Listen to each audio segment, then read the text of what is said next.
I'm one of the undergrad advisors here in Berkeley, and congratulations for making it to our presentation today and for making it to UC Berkeley. So let's give a round of applause for our incoming students.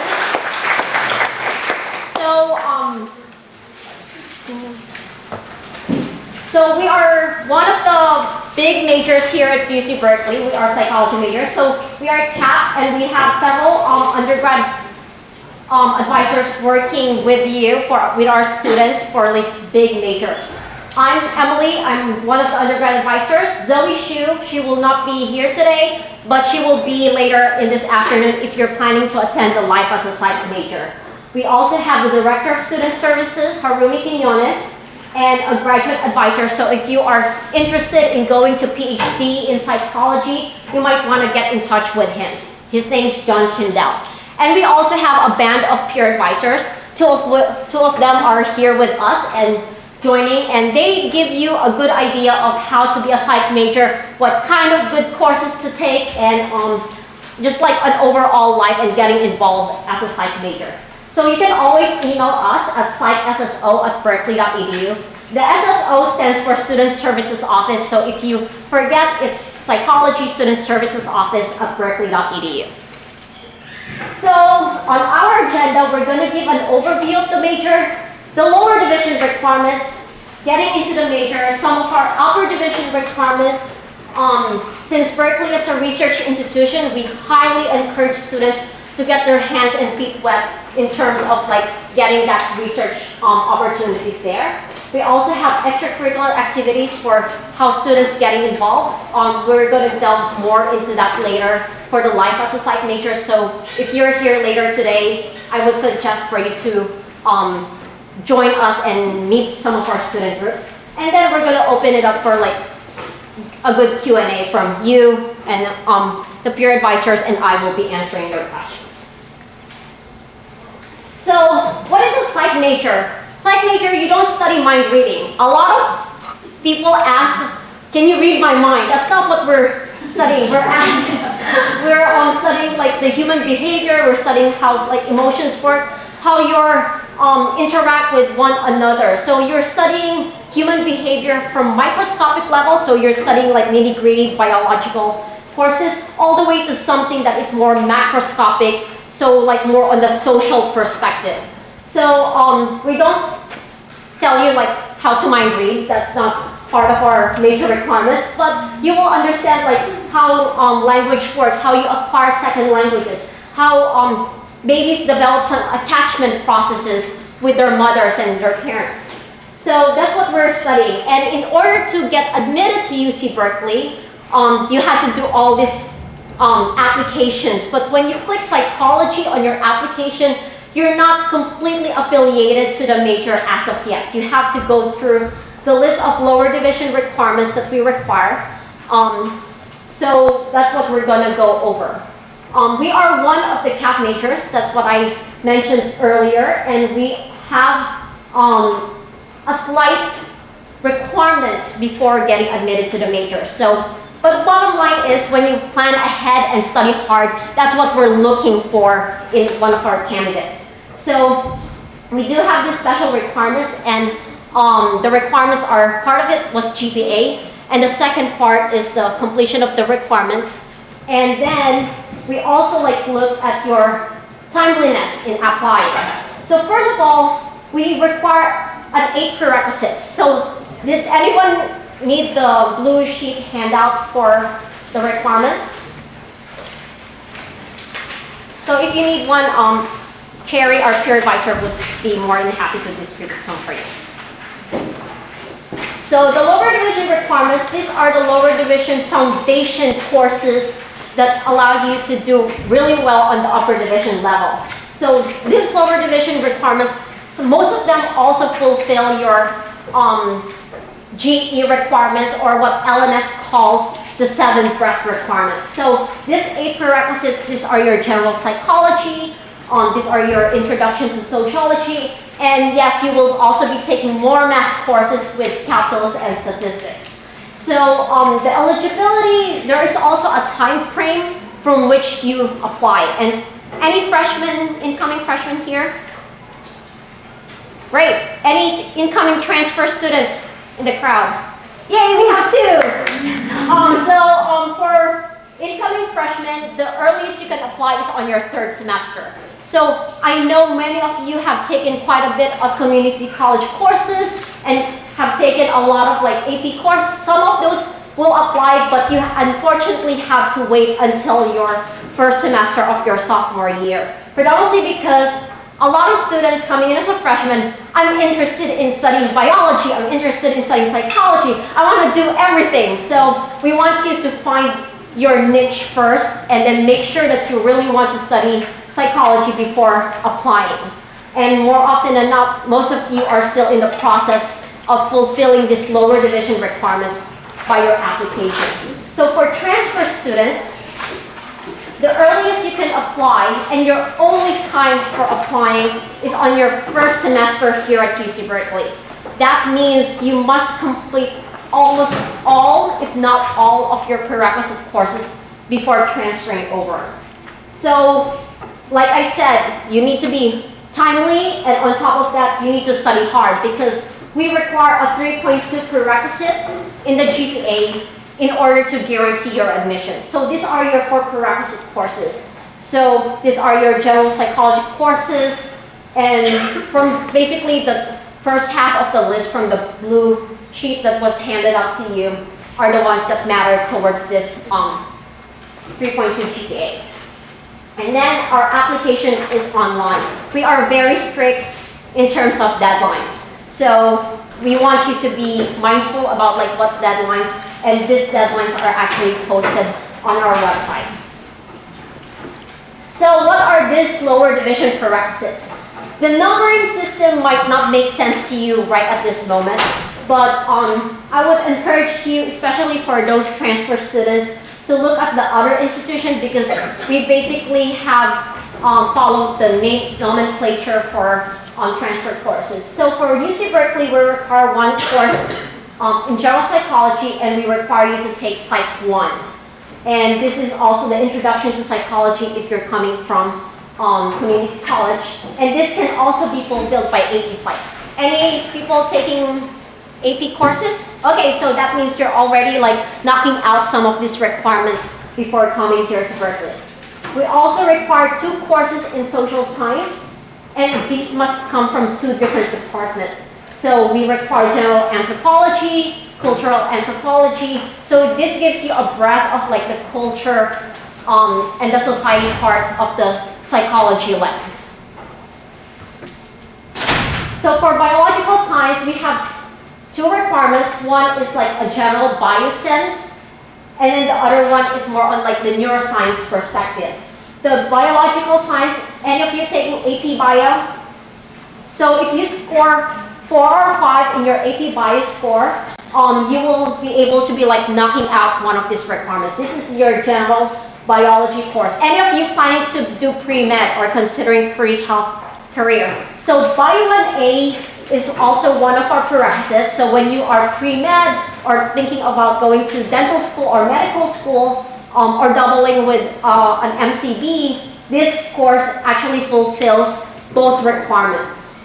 And the other requirement that we require is Psych C61 and Psych C64. The C part means it's cross-listed. It just means it's sponsored by 2 different departments here in Berkeley. So this is the biological psychology and mind-brain behavior. These are really phenomenal courses, especially because this gives you an overview of the neuroscience part of psychology. So, yes?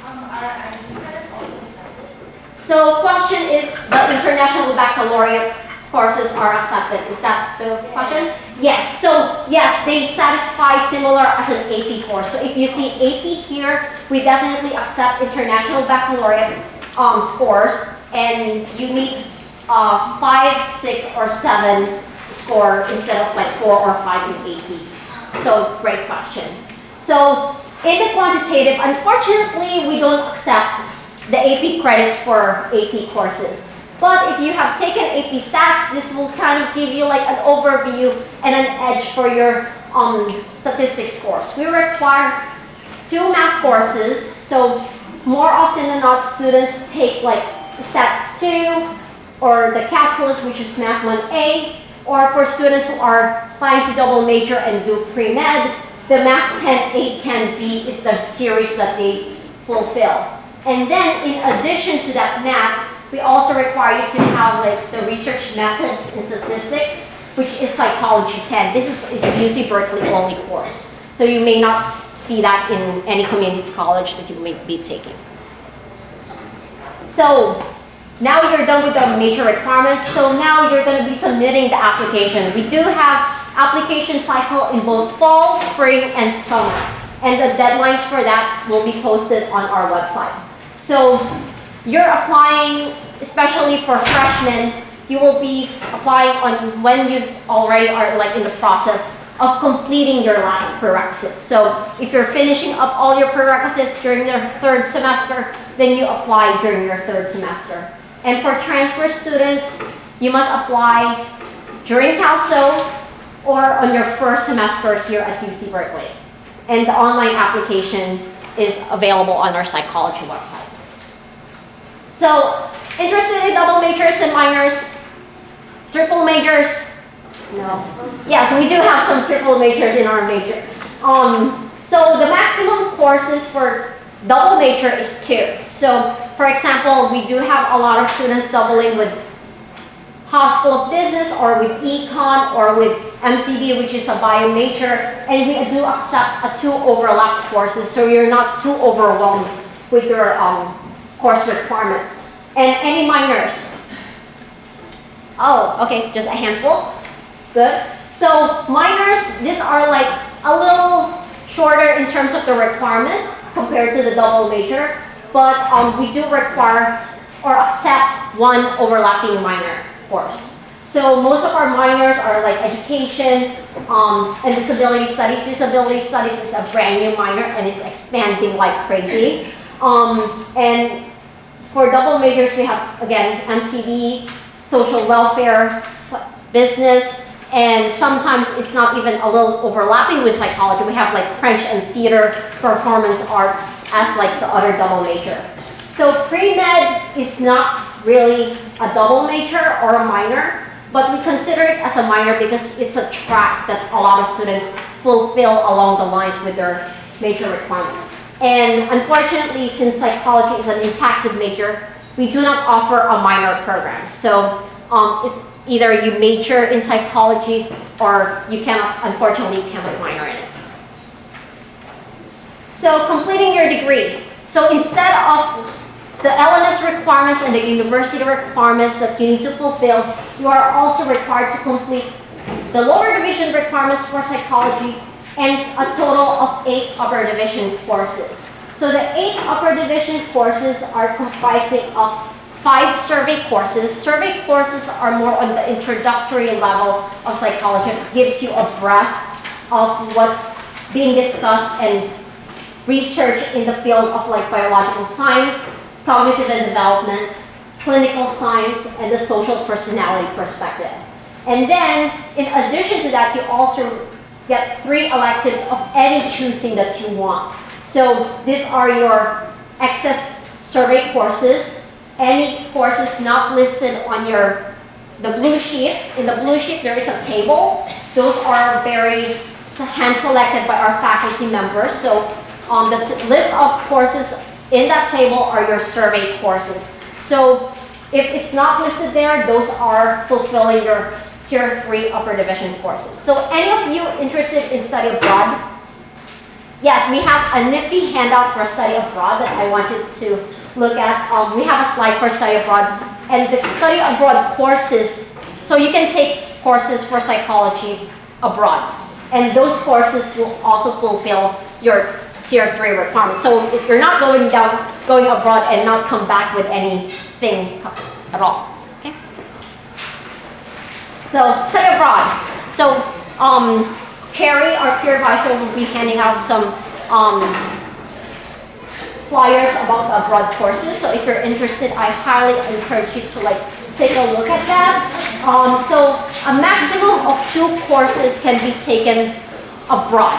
So if a lot of students go to like Europe, to Australia, in South Africa. So psychology is pretty much a discipline that you can find in anywhere across the globe. So I'm going to be surprised if you cannot find anything that will fulfill your psychology requirements when you go abroad. So, but don't depend on this for survey courses or your tier 2, because our faculty is very, very strict as to what counts as a survey or tier 2 courses. So plan for this for like your psychology electives. Again, research opportunities. We do have a lot of students, and we do encourage students to participate in research. If you're not even sure if you're planning to go to PhD or medical school, just try research. Your Berkeley experience will not be complete without getting your hands and feet wet in research. You work with either faculty member, you work with grad students, postdocs, or any like lab managers on campus. So you can also like receive credit for research, and in the future you can also do a research thesis for psychology. We don't give honors just solely based on your GPA. Our students receive honors by doing honors thesis and doing extremely well in our class. Actually, Cherry is one of our students who are in an honors thesis program, and she's working with a phenomenal faculty member named Steve Hinshaw. So our honors program consists of you investigating a topic of your choice, working with a faculty sponsor, and meeting a GPA of 3.5 or above and 3.3 overall into the major. And this is required by the time you graduate. So extracurricular activities, our students are part of a lot of like groups, student groups. We have the Honor Society, Psychi. We have the APU, which is a more social aspect part of like the psychology major. So they sometimes do student dinners, breakfast, midterm study groups and stuff. So we also have the psychology at Berkeley, which is an undergraduate journal. So if you want to write and edit, so that might be something right up your alley. And especially for students who are doing research, you can present your research at the Berkeley Interdisciplinary Research Conference. So you already have research and poster presentation under your belt by the time you leave. There is also the Napa Mental Health Hospital internships. So if you want to work as a clinician or thinking about like clinical science in PhD program, you will be working with psychiatrists at Napa Institute and have a 1-year commitment working with patients. So I also value a lot of like our psychology peer advisors here. So for students who are interested in counseling, working with students going into higher education, psychology peer advising is a really great way to get that connection. So again, I would like to invite you to Life as a Psych major right in this building, right in this room. So it's at 1 to 2. We also have a faculty member. He's very well liked. He's a forefront runner in like emotions, research and happiness. And so if you want to know what kind of courses that you will be taking in the future, you can get a glimpse of what lies ahead in terms of the coursework. So again, our email address is psychsso. Please feel free to email us with your questions. And now I will open up the room for like questions and answers. So Jerry and Daryl, why don't you join me in answering questions that we might have? Sure. Okay, does anyone have questions for us? Yes. Hi. So I know that at Berkeley, psychology is really ranked highly as being one of the best institutions for psychology, and I'm wondering what can I get at a major in psychology at Berkeley that I can't get at like another research institution? So that's a really good question. So the question was, what can the psychology department here at UC Berkeley offer that cannot be found in anywhere other institution was also research? Or like what makes it ranked so highly? So most of our faculty members are the forefront runners in terms of their research and their career. So for our psychology major, we have the 4 distinct emphases, which is the biological psychology, the cognitive development, social personality, and clinical science. So it's pretty much the tier 2 survey course areas. So the faculty teaching those are the ones writing the books that the other institution actually use. So, I mean, might as well get it from the people who wrote the book and doing the forefront research. And also keep in mind that those are our core areas. So if you're also looking for research that cannot be found here, like maybe computational modeling, artificial intelligence, phantom limb, unfortunately, our faculty specialization cannot be found that. So, you know, you also have to like look for your interest and what kind of emphasis you might be looking for. But if the courses that we offer speak to you, like developmental psychology, human happiness, human emotion, stigma and prejudice. So those are the upper division courses that our faculty specialize and teach at. Then those are the things that Berkeley can offer you. However, if you're thinking about forensic psychology, unfortunately, we don't have that, so maybe the other institution might be like a better fit if that is the route that you want to take. Does that answer your question? Yes. Okay, great. Next one. Yes. Since the psych major is so capped and there's so many people, is it harder for younger students to find research opportunities with professors? Okay, so the question is, since psychology is an impacted major, we have a lot of students. So now your question is it going to be difficult to find research opportunities for you? Maybe I will have my peer advisor answer that because they are actually involved in research.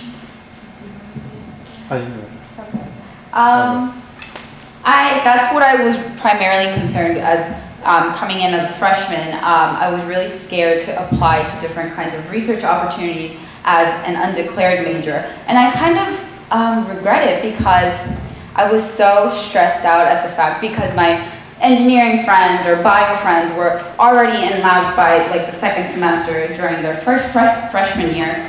And I was so stressed out that in my third year, I involved myself in 3 different labs, and that was just overwhelming. And I did find out that my other friends, my younger friends, as long as they show passion and commitment to that particular research area, and really, you know, networking is really important too. I mean, if you find any other psychology major friends who are working in labs that you're interested in, definitely talk to them so that, you know, you can get some interview opportunities to that, you know, research PI or I don't know, just even like different RAs in that lab so that, you know, just to see if you're eligible to apply or if they have spots for undeclared majors. But there definitely are many opportunities at Cal because we have so many labs. Yeah, so one thing that I kind of want to emphasize is that getting into research, you know, although we have URAP, especially in the psychology department, is kind of on a more personal level. So, and what I mean by that is that, you know, a lot of times, you know, what we encourage students to do when they come in and ask, you know, how do I get into research? We say, well, go talk to them. It's kind of like looking for a job in a sense, in my opinion, because it's kind of like, you know, you're kind of gaining those soft skills as in, you know, emailing faculty members, emailing other grad students and saying, hey, you know, how can I get into this lab? In terms of, you know, younger students, I know plenty of students that are freshmen, sophomore, whatever semester they're in, and, you know, they always find a way to get research. And since we are a research institution, it is definitely, you know, an opportunity for everyone. There are always open opportunities for students to get into labs and research, so you'll be fine. So I actually want to highlight something on top of that, is that when you start out younger, it's more guaranteed that you will be staying in that particular lab for a longer period of time versus someone who's a senior who's going to be there for just 1 year. So keep in mind that it takes a lot of time and energy to train someone, and don't get discourage if you feel that you don't have skills at the moment, because everybody got to start somewhere, correct? All these grad students, all these faculty member, I'm sure they started out with like no research experience. And someone gave them that opportunity. So if you are taking initiative, that is what we're looking for students, and that's what they're looking for students. So if you're young, you're incoming freshman, it's more likely that they can mentor you for a longer period of time, and you are going to be able to take more and more responsibilities, and that's what they want. So bottom line is, there's no right time to apply in the lab. If you want to apply in the lab the first moment you walk into Berkeley, then feel free to do so. Just, it will take some initiative. Okay? Does that answer your question? Good, great. Yes? So, like, is there a difference between trying to declare psychology as a major after having, as like an undeclared, or as compared to when you stated psychology as a major when you first applied to Berkeley? Or Okay, so the question is there a difference between applying to psychology major, even though you selected psychology on your application at UC Berkeley? like you have some people have like they don't really say a major, they just go with undeclared. And some people apply to Berkeley as like psychology as another major. Okay, so the question is there a difference or maybe preference for people who got admitted as undeclared to UC Berkeley versus someone who's been admitted to UC Berkeley as a psychology major? Not at all. We don't have information, or we don't have like a red dot next to your name saying, oh, this person applied as undeclared now.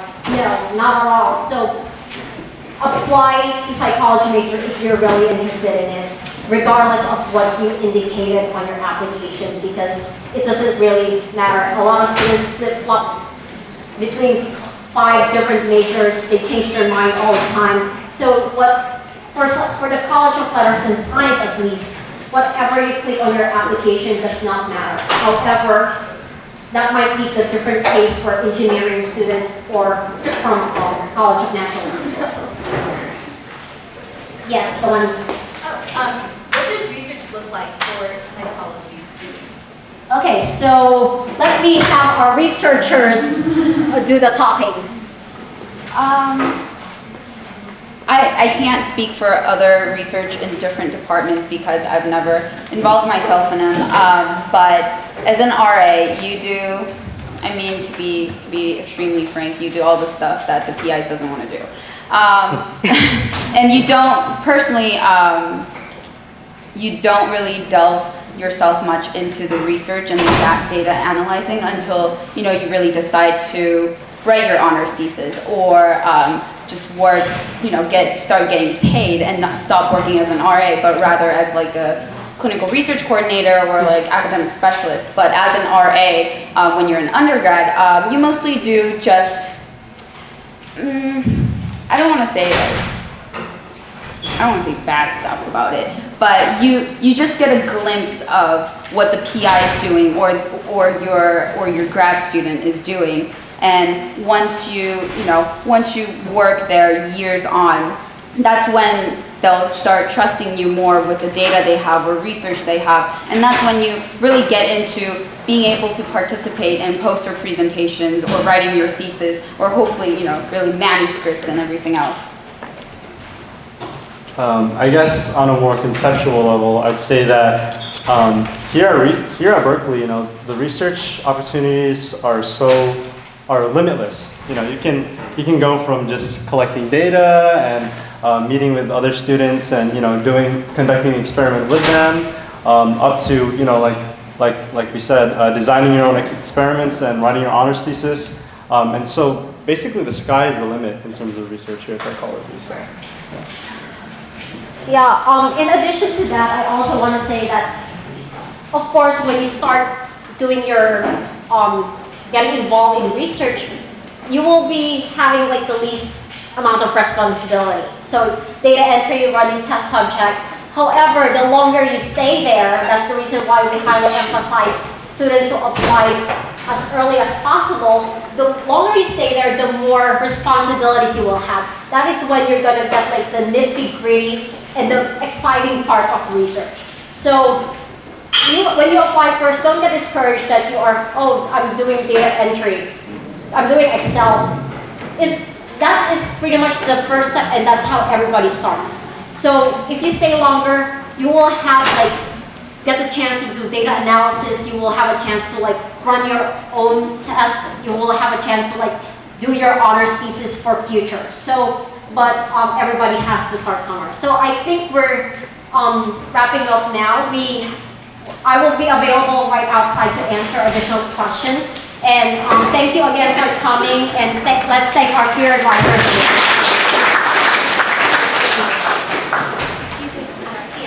Oh, faculty sponsors.